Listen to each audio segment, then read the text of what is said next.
This is KATU News at 6 on your side. There are more troops in Washington, D.C. than there are in, put all together, Iraq, Afghanistan, all those places around the world that people are really worried about. We are less than 3 days away from President-elect Joe Biden's inauguration, but the closer we get, the more tensions grow. Thanks for joining us on KATU News at 6. I'm Catherine Kissel. America is on alert tonight with the authorities warning of possible violence at state capitals nationwide leading up to Inauguration Day. We are bringing you team coverage tonight from the nation's capital to your state capitals as we start with KATU's Allison Mechanic. Allison, you spoke to our political analyst earlier about what we could expect to see this week, and what did he have to say? Well, Catherine, they say that this week will likely be a first for all Americans. While this isn't the first time that there's been tension surrounding a presidential inauguration, they say the fear of protests and potential violence is a first. After what happened at the nation's capital on January 6th, extra precautions have been taken to make sure this Wednesday will be safe for all involved.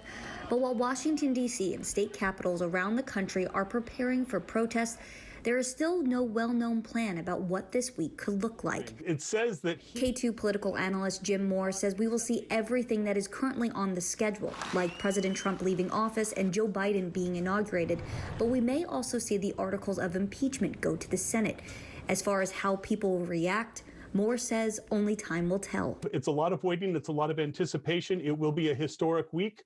We aren't sure if it'll be a historic week because of the peaceful transition of power, or a historic week because that transition will be challenged as we move forward. President Trump won't be attending the inauguration. While this isn't a first itself, it will be the first time it's happening in more than 100 years. So that's what we could be seeing on the national level. As far as what we could be seeing in Oregon and Washington, I spoke to local professors about that. I'll have what they have to say coming up on KATU News at 11. In Northeast Portland, Allison Mechanic, KATU News. Allison, we'll see you then. Thank you. With only a few days left in office, it looks like the first family is getting ready to leave the White House. Movers were seen packing up items earlier today. In the meantime, the FBI is on high alert as they expect armed protesters to flood Washington, D.C. These photos show an empty National Mall, and the area is now on lockdown. Sinclair national correspondent Christine Frizzau has more on the ground in D.C. Across the country, state capitals are boarding up, staffing up, and bracing for the worst. Meanwhile, the nation's capital is security on steroids. But as the city prepares for what may be coming in the near future, we're also learning much more about the past, the deadly siege at the U.S. Capitol. New evidence that alarm bells were sounded 3 days prior to the attack. The Washington Post detailing a 12-page report in which Capitol Police warned that unlike previous protests, the targets this time would not be counter-protesters, but Congress itself. The Post also reporting 1 day before January 6th, a Virginia FBI office warned extremists were preparing to commit violence and for war, raising new questions about the lack of preparation and communication. Along with my fellow chairs, we are beginning an investigation into what went wrong, into the intelligence failures, and I think there's a massive intelligence and security failure here that needs to be fully investigated. Meanwhile, city leaders urging people to stay home on Inauguration Day.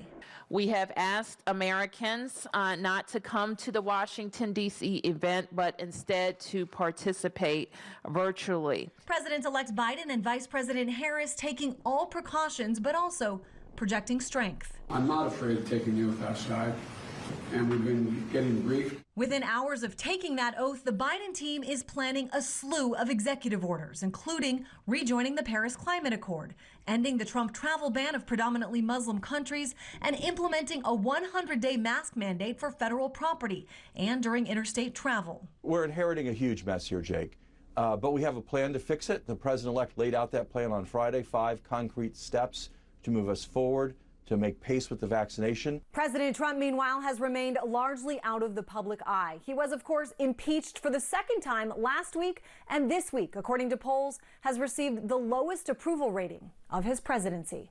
I'm Christine Frizzau reporting.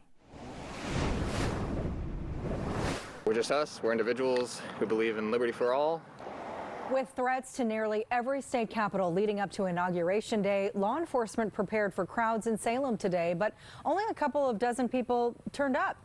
The majority of the group did show up armed. K2's Megan Allison spoke with demonstrators today, as well as those who stood outside the Capitol in opposition. The group outside here today tells me they identify as the Liberty Boys. The majority stood armed outside the Capitol. You can see the windows are boarded up, but we did not see clashes between groups throughout the day. The demonstrators did not want to share their names on camera, but said they don't identify as Trump supporters or Biden supporters. Instead, the group says they wanted to send a message about Second Amendment rights. Some say this event was planned for months. We did speak with people who demonstrated in response to the group, as well as the Liberty Boys themselves, who tell us they do not want to be identified as extremists. Some people might see the gear, the guns, and say that is extremist. What would your response be to that? It shouldn't be seen that way. This is the Second Amendment right. This is what it's all about.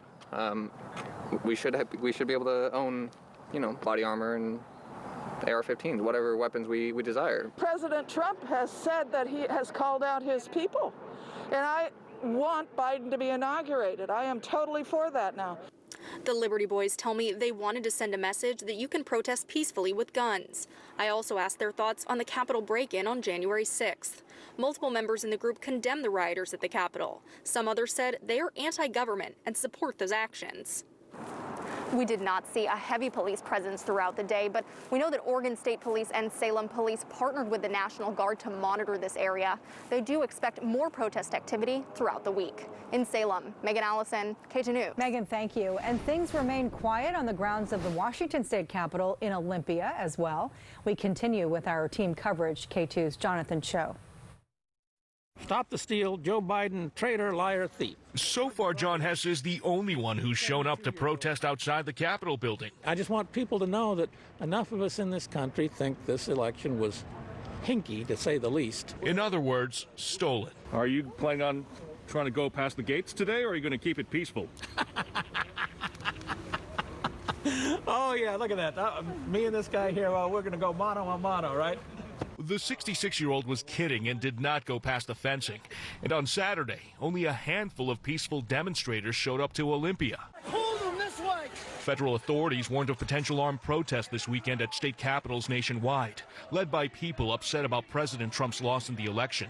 Authorities did not want to see a repeat of the siege at the Capitol in Washington, D.C., and the security breach at Governor Inslee's mansion last week. I organize rallies, people show up. Joey Gibson is the founder of Patriot Prayer, one of several groups that decided against coming to the Capitol this weekend. Well, I just didn't feel like it would accomplish anything, number one. And number two, there's people that are trying to hijack these rallies right now. Gibson says he isn't exactly sure who these people are, but says he's laying low at the very least until after the presidential inauguration. So everyone wanted to be smart and figure out how to move forward. We can't be emotional right now.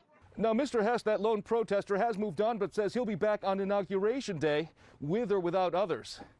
From Olympia, I'm Jonathan Cho. Ahead of Biden's inauguration, authorities are concerned about the sudden appeal of some new social media apps. They say seemingly overnight, apps like Signal and Telegram exploded in popularity. The issue, these apps are encrypted, making law enforcement's job much more difficult since the assault on the nation's capital. Authorities say that there are now tens of millions of new users. This after sites like Facebook and Twitter started booting far right-wing users. A leader of the Proud Boys says the group uses Telegram to communicate. We started using Telegram to communicate and start group messages. Then Telegram started doing channels. I started bringing those people in, Tommy Robinson, Milo Yiannopoulos, Roger Stone. And then from there, obviously, everybody sees it. They get banned on social media. They're already following Milo and they'll start their own channels. So we've kind of created this little ecosystem within Telegram. This messaging app also offers encrypted security, which can be used on large group chats and channels for unlimited audiences. FBI officials say they've been trying to work around encrypted sites for years, mostly with terrorist groups. It's beyond a mess. Encrypted communications have been a big thorn in the side of law enforcement for several years because terrorist organizations switched to, not exclusively, but to a certain extent to encrypted apps years ago. Telegram is currently the #2 download free app behind TikTok in Apple's App Store. Stay with K2 News as we lead up to the inauguration. We'll be covering that on Wednesday, January 20th. We are on your side, closely following updates on security threats and reaching out to local law enforcement for new information. When we're not on the air, you can check us out at KATU.com as well as our social media pages.